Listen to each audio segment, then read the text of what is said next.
The first topic I'd like to cover in this series is spiritualism. It seems to be growing, and a move away from the typical organized religions is happening. With the shift, it ties together with the other three areas too. But we will stay focused on this topic. I chose this look for a reason. Conventional religion tends to demand compliance and shuns anyone who dares to be different or challenges the status quo.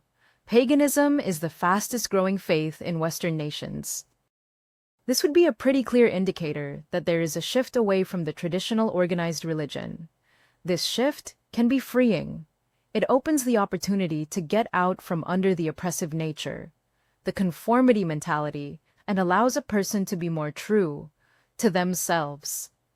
Spirituality still provides faith in a higher power, a belief in something bigger. It still provides a moral compass, all the while allowing basically personal customization to fit your own personal style. To some, this might seem chaotic. To some, this would seem extremely freeing. Let's let our friend here explain where we can see evidence through history of these types of shifts or changes. There are signs throughout history where our behavior matches the house we are in, even including symbols of worship, 13,000 to 10,800 BCE. We were in Virgo, feminine, earth, and fertility. This is when we started to settle down and start farming. 10,800 to 8,640 BCE. We entered into Leo, kings, lion gods, the rise of godlike kings, possibly even the time of the Sphinx. 8,640 to 6,480 BCE going into Cancer. We started into more emphasis on families, home, and water. Moving into Taurus in 4,320 to 2,160 BCE is when we start to really see a shift into the materialistic and wealth, and this is where we also start to seeing more religious worship.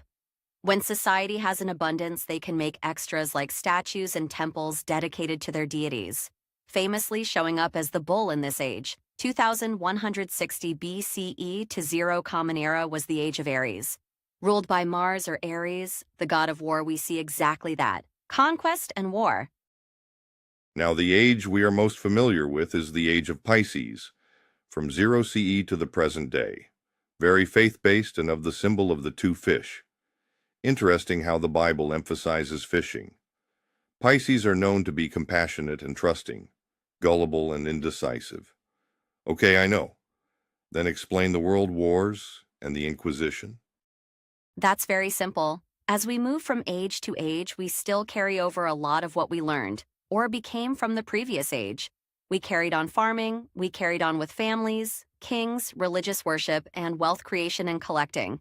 So it would only make sense that we would carry over some of the darker sides also. These are some of the reasons I think this is happening. Now, I think this means we are going to need to start making this shift ourselves. If nothing else, just so we know what is going on. We can start looking into some of the old faiths, some esoteric beliefs, meditation, tarot cards, reconnecting back to nature, energies and seasons, getting out of the church and into the yard or forest. Even if we simply look into it for understanding, it will help with the transition. Practicing some of these things would be best. Something as simple as a nature walk would be a great start. Remember, the old system is going to fight to stay alive and relevant. Some of the believers of the old system will do what they can to stop this. It will come whether we want it to or not. And the old system will become old relics and old history. Just like the ages that have come and gone before us. This is where the Quiet Map community comes into play. My goal is to provide guidance, to get us through the rough, turbulent transition period. Change is always challenging. Trying to pick the winning side. Trying to predict the outcome. The easiest solution is to stay calm, stoic, open-minded, and aware in the here and now. With a clear and attentive present, we can better prepare for the future. Practicing, or at least knowing about some of the rising belief systems, will help calm your mind for the future. Fear of the unknown creates a lot of anxiety.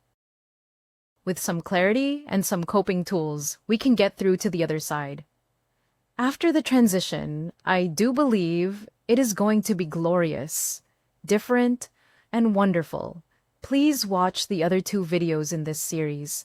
They will tie in some more really great ideas about what we have to look forward to. Always, remember, together we can thrive. I still need your help. Like, share, and follow. It may make a world of difference to someone who needs a light at the end of the tunnel. Together we can overcome. Thank you for watching.